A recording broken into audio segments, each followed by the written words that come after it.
मेरे बचपन में मुझे कोई रस न था कि बाजार जाऊं, कि किसी के घर जाऊं, कि किसी के भोज में जाऊं, कि किसी के घर शादी में जाऊं। मेरे घर के लोग स्वभावतः परेशान होते थे। वो मुझे ले जाना चाहते, वो मुझे घसीटते। मैं कहता ठीक है, घसीटते हो तो चलता हूं, लेकिन वहां जाके खड़ा हो जाता। लोग पूछने लगते क्या बात है। फिर घर के लोग मेरे समझ गए कि इसको ले जाना ठीक नहीं, और उल्टी झंझट खड़ी होती। ये वहां खड़ा हो जाता है या बैठ जाता है तो लोग पूछने लगते हैं इसको क्या हो गया, क्या गड़बड़ है। वो मुझे ले जाना छोड़ दिए। पहले मुझे भेजते थे इसी ख्याल से, दयावश, कि बाजार जाए, कुछ सब्जी खरीद लाए, कुछ सामान चाहिए तो ले आए, नहीं तो ये जिंदगी सीखेगा कब और कैसे। मेरी मुसीबत थी कि मैं अगर बाजार जाऊं और उन्होंने कहा मुझसे कि जाओ अजवाइन खरीद लाना, तो मुझे अजवाइन भूल जाए। भेजा अजवाइन खरीदने, खरीद के ले आऊं इलायची, तो वो सिर ठोंक लें कि ठीक। याद करते हुए जाऊं रास्ते भर के अजवाइन अजवाइन अजवाइन। अब कोई आदमी रास्ते मिल गया, उन्होंने कहा कहां जा रहा है, उतने में वो अजवाइन गड़बड़ हो जाए। फिर घर लौट के आना पड़े। धीरे धीरे उन्होंने मुझे भेजना बंद कर दिया, या मुझे लेने सामान भेजे। तो मुझे कोई रस ही नहीं था उस बात में, मैं उस झंझट में पड़ना भी नहीं चाहता था। जैसे वो मुझे भेजेंगे जाओ केले खरीद लाओ, तो मैं जाऊं केले के दुकानदार से पूछूं सबसे कीमती और अच्छा केले कौन से। अब वो दुकानदार सब जानते थे मुझे कि वो रद्दी से रद्दी सड़े गले केले मुझे पकड़ाने कि ये सबसे ज्यादा कीमती। मैं कहूं बस ठीक। मैं एक दफा केले खरीद के घर लाया। मेरी बुआ ने मुझे भेजा था कि केले खरीद लाओ, तो केले खरीद लाया। उससे मैंने पूछा कि सबसे अच्छे जो हों और सबसे ज्यादा दाम वाले, तो उसने बिल्कुल सड़े गले केले और सबसे ज्यादा दाम वाले दे दिए।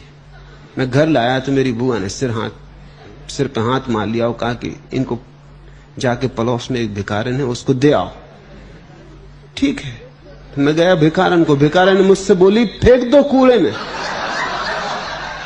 इधर कभी इस तरह की चीज मत लाना। मैंने कहा ठीक है, मैं कूड़े में फेंक आया। धीरे धीरे घर के लोग समझ गए कि ये, और मुझे पहले से पक्का पता था कि आखिर में मुझे क्या करना है, कुछ नहीं करना है, तो अभ्यास भी क्यों करना, ना करने का अभ्यास कर रहा था। फिर तो ऐसी बात आ गई कि मैं घर में बैठा रहता, मेरी माँ मेरे सामने बैठी और वो कहे यहां कोई दिखाई नहीं पड़ता, किसी को सब्जी लेने भेजना है, और मैं सामने बैठा हूं। वो कहे यहां कोई दिखाई नहीं पड़ता। मैं कहूं दिखाई तो मुझे भी कोई नहीं पड़ रहा।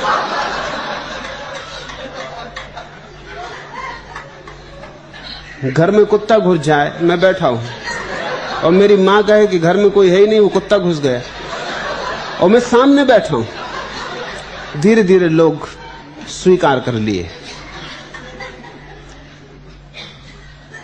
क्या करेंगे, एक सीमा होती। थोड़े दिन तक खींचातानी की, इधर ले गए उधर ले गए, भेजा। एक सीमा होती है, तुम संन्यास्त हो गए। अब तुम अपने भाव में रमो। लोग ऐसा कहेंगे वैसा कहेंगे, यहां खींचेंगे वहां खींचेंगे, कोई झगड़ा झांसा भी मत खड़ा करना और उन्हें समझाने की कोई चेष्टा भी मत करना। तुम्हारे समझाने से वो समझेंगे भी नहीं। जो तुम्हारे भीतर हुआ है तुम उस रस में डूबो, तुम अपनी मस्ती में मस्त रहो। जल्दी ही तुम पाओगे कि जो व्यंग कसते थे वो तुम में उत्सुक होने लगे, जो कल हंसते थे वो भी तुम्हारे पास आके बैठने लगे, जो कल कहते थे तुम्हारा दिमाग खराब हो गया वो भी तुमसे सलाह लेने लगेंगे। वो कहेंगे कि तुम बड़े शांत हो गए, कैसे हुए, क्या हुआ। पुरानी तरह की चिंताएं तुम्हारे चेहरे पर नहीं दिखाई पड़ती, आंखों में बड़ी शांति की झलक आ गई, एक प्रसाद पैदा हुआ। क्या हुआ, लेकिन तुम समझाने की कोशिश मत करना, तुम अपनी मस्ती में जियो। अब अगर उनको चिंता लेनी है तुम्हारी मस्ती से तो ये उनका निर्णय है, कोई किसी को चिंता लेने से नहीं रोक सकता।